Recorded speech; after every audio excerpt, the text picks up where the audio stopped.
Well, welcome to Signature Style Saturday. I've got some really fun things coming up for you. A couple of products that have solved some vexing problems that I had, both aesthetically and practically, functionally, if you will, and I want to show those to you. I also am going to answer that riveting question, Linda, where do you store your stuff? And I will show you where indeed I store a lot of my stuff / junk. I think it'll be really, really fun. And then, because it is topiary month, as I have declared, we're gonna pot up a topiary. So Stuart, what do you say? Let's do it. Well, I've said it before, I'm gonna say it again. I am really obsessed with battery operated, just battery operated everything right now, because I hate cords. I hate the impracticality of the cords, the ugliness of the cords, and the fact that they have to be plugged in. And I don't always have a place to plug them in. So I have to say, this idea is just short of brilliance. So I have long felt that this wall that houses this incredible painting of Monument Valley needed a little something. It needed a little glitter, it needed a little illumination, it needed a little jewelry. But there is not really any way without tearing up the wall that I could have put in hard-wired sconces right now. So this was my, I have to say, kind of a brilliant solution. These are sconces, and you guys know one of my signature style touches is brass in the cottage. I loved these brass lights. They were not expensive. Yes, I will put a link below.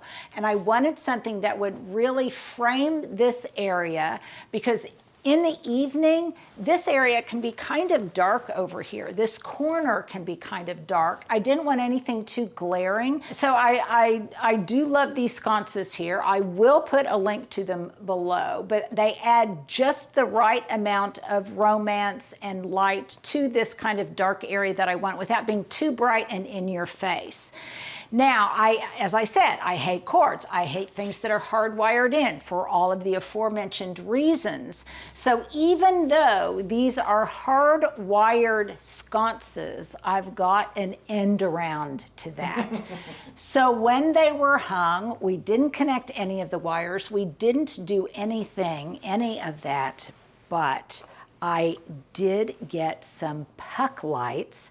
And actually, you can either use puck lights or you can use a light bulb that is also battery operated. These actually, well, let me show you. These are rechargeable. So I can recharge this puck light, that's hard to say, whenever it goes out. But look at this. It's magnetized. So, whatever this is called here, the screw it in thing, whatever that is called, that is just magnetized on that puck light, and then you just put the puck light in place. Now I will tell you, it requires a little bit of trial and error to get it in, but you just screw in the base, hold your mouth just right, and then you put the puck light in. And yes, they are remote controlled, on and off. They can both work on the same remote, but what I really love, let me see if I can get out here and out of the way, you can put them on different settings. So I can put it on warm white or no, I guess no setting, neutral white or cool white. Oh, so it goes neutral. So it goes there. That's cool white, that's warm white. Now I am a warm white kind of gal. So both of those are set on warm white. Now the remote also enables me, and by the way, this is not a sponsored post, I just love these. But I can also turn the degree of intensity up or down by gradients or 50 to 100%. Now to me, That is just a miraculous thing. Each one came with its own remote, or the puck lights came in a set of 2 with 2 different remotes. But I love the fact that I can operate both of them. It's cool, isn't it? Yeah, I really think it's just wonderful. Point and click, and then I always remember to put my charger right over here where I can find it. And yes, my additional, I should say remote, and then any additional remotes or chargers I have in a designated spot that I will show you tomorrow. So I love the fact that these really, they just solved a problem for me. I wanted a little bit of light here, and by golly, they did the trick. And here is what is on my bedside table and what I am reading this week. I'm reading Jennifer Jewell's What We Sow on the Personal, Ecological, and Cultural Significance of Seeds. I have just already kind of glimpsed through it. There are some passages in here that really speak to my soul. She is a lovely, lovely person, a beautiful writer, and she is the one that I recently did a podcast on, and we'll try to include that link if you haven't listened to the podcast on her show, Cultivating Spaces. And then, okay, for just fun, what am I reading? Okay, I am reading my own book, The Elegant and Edible Garden, because I'm really wanting to get some ideas for the back, and there may have been some ideas that I have implemented in the past that I want to revisit. There's that familiar lattice work on top of the fence, and because it's also topiary month, I wanted to see how I had some of them kind of staged in the past. So that's what I'm revisiting. And also because I think my energy level really slows down in August. It's just so hot, and I feel just kind of sloth-like. And so I picked this up because I wanted it to be a reminder to me that sometimes I am not always so slothful, and sometimes I am high energy, and I can do things like put out a book. So that kind of makes me feel a little bit better about myself when I am being lazy in August. What do you think? You agree, Leah? So there you go. There are my 2 recommendations. And by the way, don't forget that my garden journal comes out in November. Please pre-order. It really helps. It helps for planning, but it also helps to really get those sales up. And I think it is a beautiful, beautiful thing that I cannot wait to get myself. So there you go. There's my little plug for my book. Make sure, if you haven't already, to subscribe, to like this post, and most importantly, to share it with someone else who might like these YouTube videos and these book recommendations.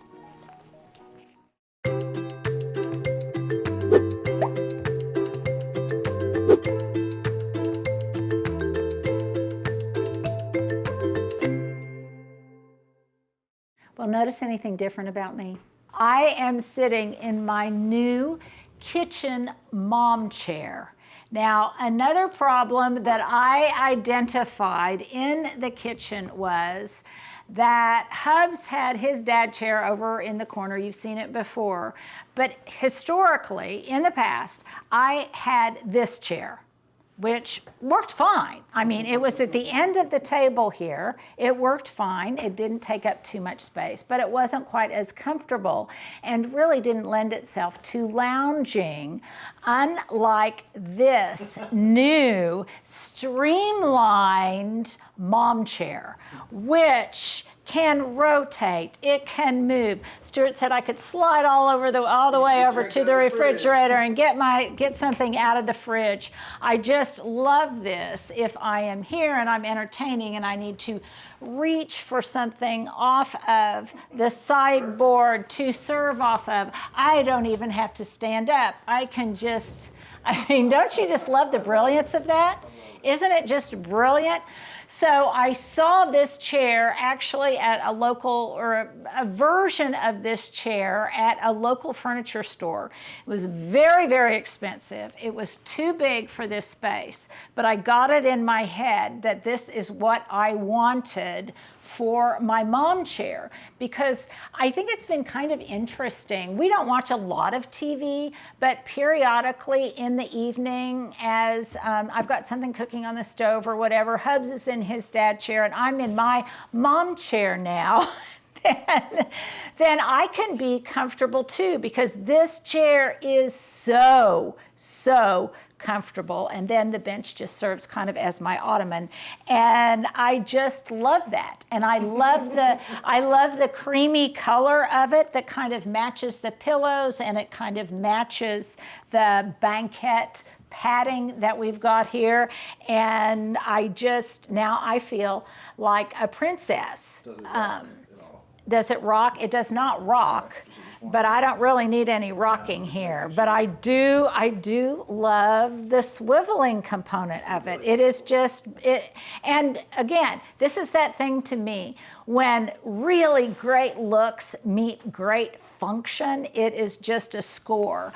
So the versions that I shopped locally did not work for me. I did get this online at a better price point. Yes, I will put the link below. I just have one, but two of these at either end of a table would be great, with just regular. Yes, we could race through the cottage. Wouldn't that be something? But I just love, I can kind of push it in, I can push it out. I also like the fact that, unlike the other chair, this has a more elegant, elevated look versus this more minimalist look. And if for some reason I ever needed something that took up a little less space, that was a little bit more streamlined, then I could sit here. But this one just doesn't quite move like the other one. So this one now will go to live in my office, where we can always use additional seating, can we not, Stuart? And this one will stay here, and in the winter I'm sure I'll have a little throw here. But that one into our meetings? No, you may not. This is the Queen's throne. Only I can sit in it. I will not let Hub sit in it, because he will get it dirty, and it is white. Which, nevertheless, I mean, none of my things are so precious that they cannot get dirty. Trust me. But I do love it, and I like the way it makes this whole area seem so special. Now, another question that you guys have had for me, which I am going to answer here, is how am I going to hold Thanksgiving in the cottage? Because I usually have a pretty large guest list, and I am the Thanksgiving house. Well, what will happen? This will be pushed back probably, or it may go into another room temporarily altogether, and I will modify this, and then I will just rearrange some furniture. I will have two really long tables that just go through here, so I can have my beautiful tablescape on it, and I think it will be wonderful. And then we can just hang out in the great room. But my other option, which I am really hoping to be the case, is that sometimes we have really nice weather on Thanksgiving, and if it's really nice, I hope to hold Thanksgiving in my outdoor living room. I think that would just be absolutely magnificent. I would have the groaning board. It would seem so autumnal, and I'm already getting excited thinking about it, because one has to get excited thinking about such things in August on a day when it's 104. So let me know, do you like Do you like my new mom chair? Do you like my new sconces? And do you agree that the solutions are pretty brilliant? Again, I know a million of you will ask, and I will make sure to put the links in the description below. If for some reason we miss them, you just let me know. We typically try to put them in the description box in YouTube in the community tab. And for those of you that follow me on Instagram, we also try to put them in Instagram stories. So what do you say, Stuart? Get my lazy rear end out of my mom chair and let's move on to the next segment.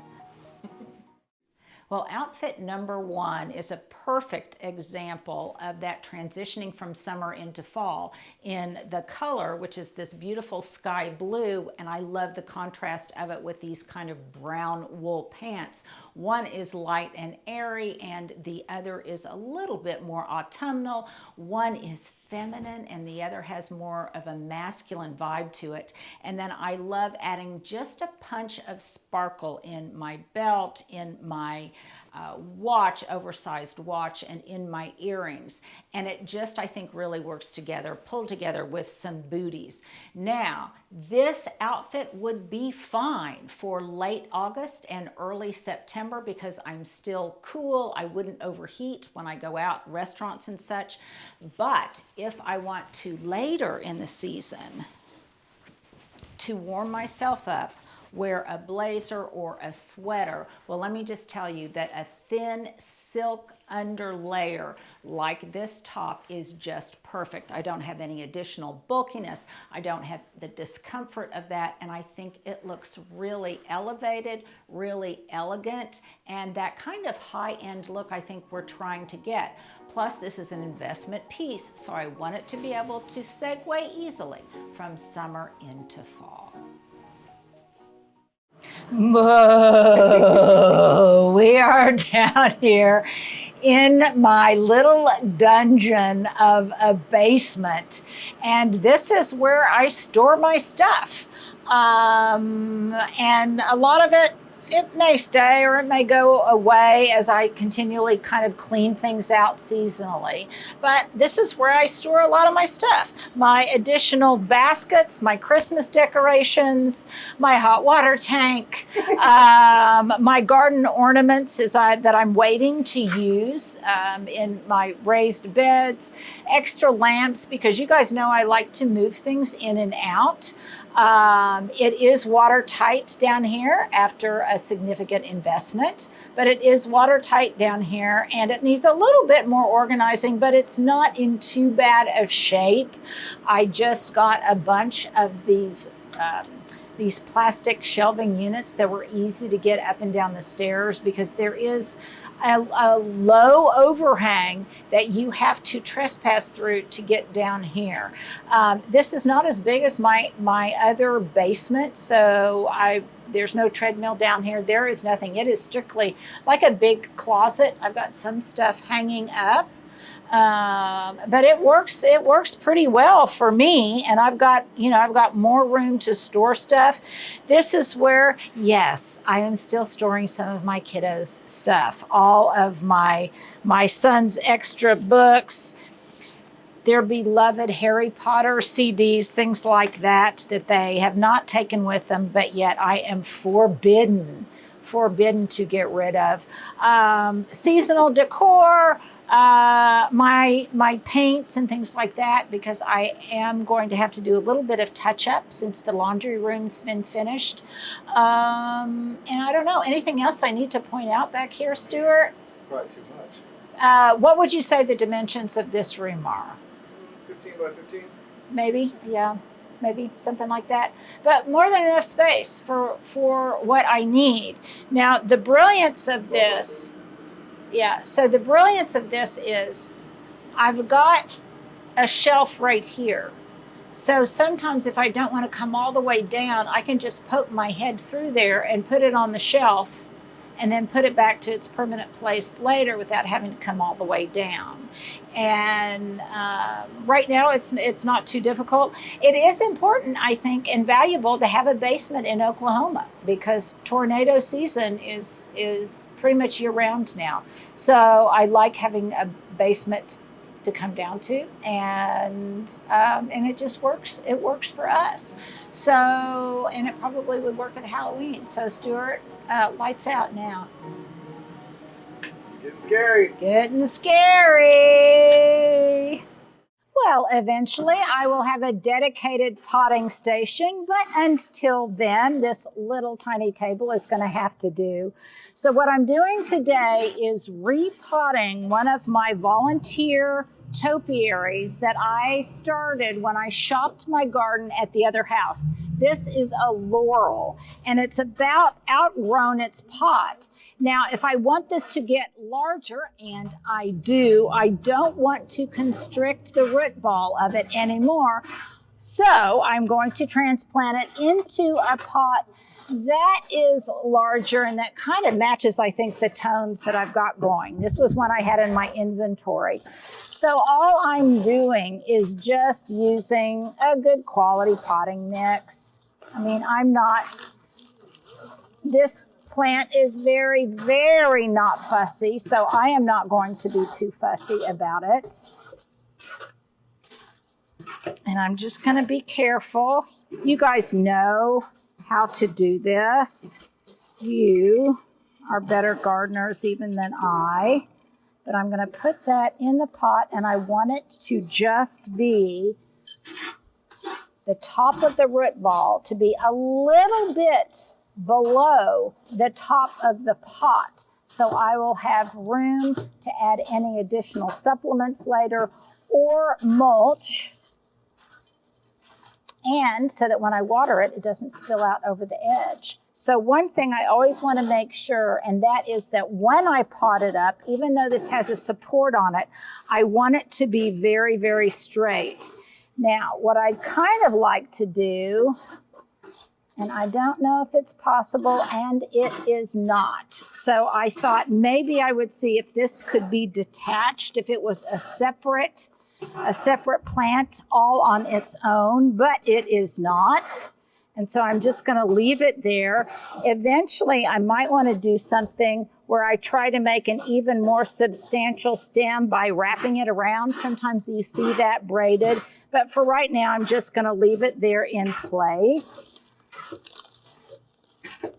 And I encourage you, you guys know how to pot up plants. This is a no-brainer for you. But I wanted to demonstrate this of just how special you can make something that you just dug up from your own garden. This was planted by the birds, and I didn't have to do anything. All I did was dig it up, and I've got some of these little clips then that work to secure it to the stake that I already had in place. And I can top dress this. If I wanted to put some moss on it, I could do that. If I wanted to put some gravel, I could do that. Obviously, I'll be watering it in really well. Now, one thing I do want to do is I want to start shaping the top of it a little bit. So I want more of a ball-like form, and I want the foliage to be bushier and to be denser. So I'm going to pinch out the ends in a couple of places, and all I'm doing literally is this. Yeah, right there. I'm just pinching that out. Got it? There we go. Okay, I'm just pinching that out. And what that will do is encourage inner growth, and this will get more full. Now, do I kind of like it just the way it is? Yes, I do. I like the fact that it's kind of lanky and billowy. I will probably, might even do it right now. Let me step over here for a second, Stuart. Get some snippers or just some. By the way, some of you are wondering about these scissors. These are just dollar scissors. I keep a lot of them, so I don't worry about being I don't have to be too careful with them. And then I can secure that to the top or let it keep growing, and it will bush out. And then when it bushes out, it will contribute to the density of the ball on top. So this is a pretty easy way that you can get a ball on stem topiary. I'm going to clip this out a little bit more. And by the way, I had this in my house, in my bedroom for quite a while in a really well-lit location. And then I decided it was getting a little too large and I wanted to bring it outside. But I think it's going to be really fun when it gets even bigger, at which point I will probably transplant it again, even into a larger pot.